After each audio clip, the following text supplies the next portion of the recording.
राजनीति का खेल कभी आपको ले जाए इस तरफ या तो कभी आपको ले जाए उस तरफ। जिशान सिद्दीकी ने एनसीपी ज्वाइन कर ली है अजित पवार गुट की।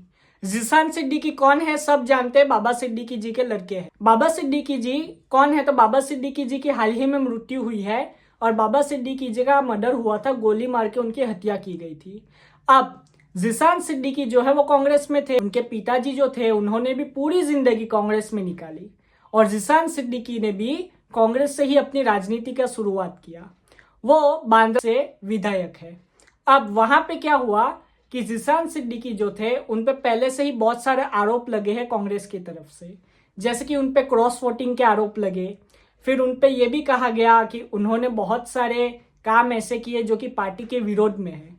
और उनके पिताजी बाबा सिद्दीकी जो थे वो कांग्रेस को छोड़ के एनसीपी में चले गए थे अजित पवार गुट की। तब भी कहा गया कि जिशान को भी कांग्रेस छोड़ देनी चाहिए, लेकिन जिशान सिद्दीकी ने कांग्रेस नहीं छोड़ी, वो कांग्रेस में ही रहे।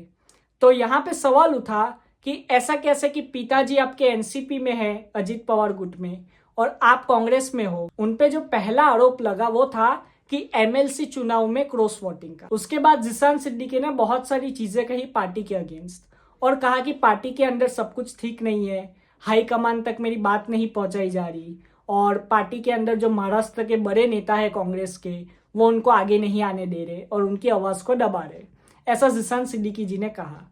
बाबा सिद्दीकी जी की जैसे ही मृत्यु हुई उसके बाद बहुत सारे लोग सोच रहे थे कि जिशान सिद्दीकी अब क्या करेंगे, लेकिन जिशान सिद्दीकी ने फैसला ले लिया। उनके पिताजी जैसे एनसीपी अजित पवार गुट में चले गए थे अपने आखिरी समय में, वैसे ही वो भी अपना आगे का राजनीतिक सफर एनसीपी अजित पवार गुट में निकालेंगे और वही चीज जिशान सिद्दीकी जी ने की और उन्होंने एनसीपी ज्वाइन कर ली।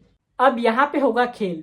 उद्धव ठाकरे की जो शिवसेना है उसने बांद्रा की सीट से अपना जो कैंडिडेट है वो उतार दिया है। यही वजह है कि जिशान सिद्दीकी ने कांग्रेस को छोड़ दिया, क्योंकि उसको पता चल गया था कि जो शिवसेना यूबीटी है वो कांग्रेस की सहयोगी पार्टी है। अब वहां से अगर शिवसेना ने अपना कैंडिडेट उतार दिया है तो जिशान सिद्दीकी का चांस नहीं है, क्योंकि कांग्रेस नहीं उतारने वाली।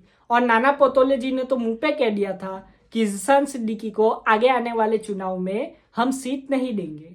और यही चीज जिशान सिद्दीकी को अंदर ही अंदर काट रही थी।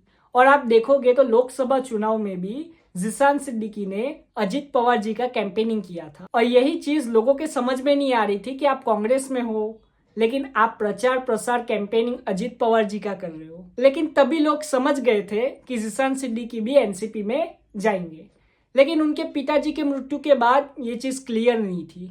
लेकिन आज क्लियर हो गया कि जिशान सिद्दीकी एनसीपी में चले गए और उनको शायद एनसीपी में से टिकट मिलेगा अजित पवार गुट में से और वो जरूर लड़ेंगे।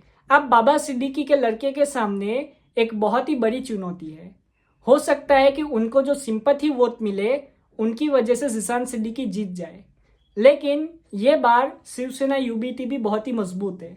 शायद लोग जिशान सिद्दीकी को वोट ना करे और शिवसेना यूबीटी के जो कैंडिडेट है उसको वोट करे, क्योंकि महाविकास आघाड़ी की अभी तो लहर चल रही है।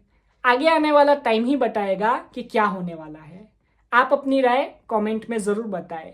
जय हिंद।